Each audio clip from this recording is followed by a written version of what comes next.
Trước mắt các bạn là một chậu phôi hoa dâm bụt khoảng 15 năm tuổi, núp ban đầu. Sau quá trình cắt tỉa, quấn dây và tạo thế, đã trở thành một tác phẩm bonsai tương đối đẹp và ưa nhìn. Làm thế nào để có thể tạo được một tác phẩm bonsai đẹp? Đầu tiên, chúng ta cần phải quan sát dáng thế tổng thể của cây và lên ý tưởng cho tác phẩm của mình. Bước này rất quan trọng. Tiếp theo, sau khi đã có ý tưởng, chúng ta hãy nhẹ nhàng và cẩn thận cắt bỏ những cành già, cành yếu và cành mọc sai vị trí. Những cành mọc sai vị trí là những cành mọc ở điểm âm, tức là những điểm nõm trên thân chính và cành chính. Những cành mọc ở vị trí đúng là những cành mọc ở vị trí cong hay là điểm nồi trên thân chính và cành chính. Thao tác này cũng rất quan trọng vì nếu chúng ta cắt sai thì sẽ không thể lấy lại được.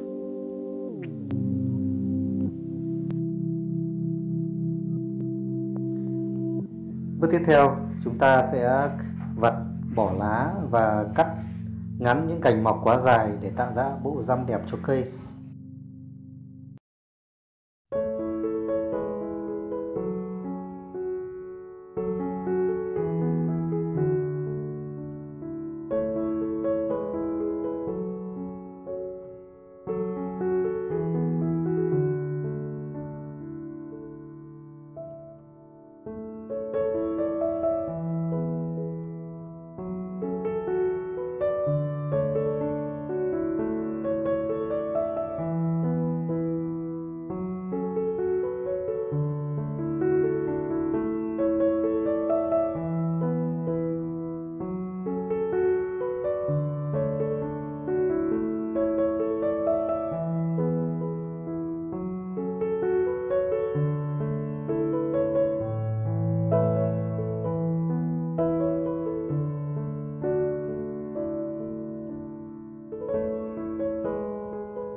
Công việc cắt tỉa và chỉnh sửa tán cây đã hoàn thành.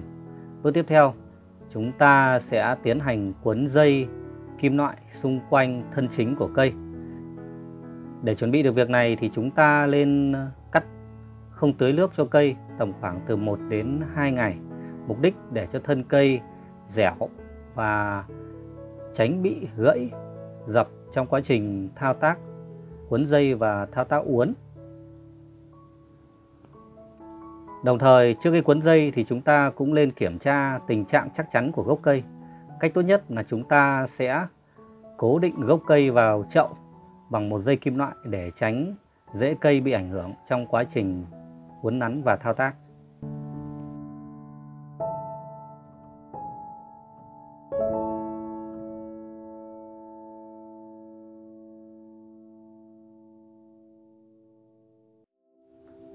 Đây là hình ảnh cây sau khi được cố định vào chậu bằng dây thép. Cuối cùng, chúng ta sẽ tiến hành quấn dây nhôm xung quanh thân chính của cây, mục đích để tạo cho dáng cây được mềm mại, tránh bị đơ cứng. Chúng ta sẽ cố gắng quấn hai thân bằng một dây để tiết kiệm và thao tác quấn từ dưới lên trên một góc 45 độ.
chúng ta đã cùng nhau trải qua tất cả các công đoạn từ cắt tỉa tay cành đến cuốn dây và chỉnh lại dáng thế.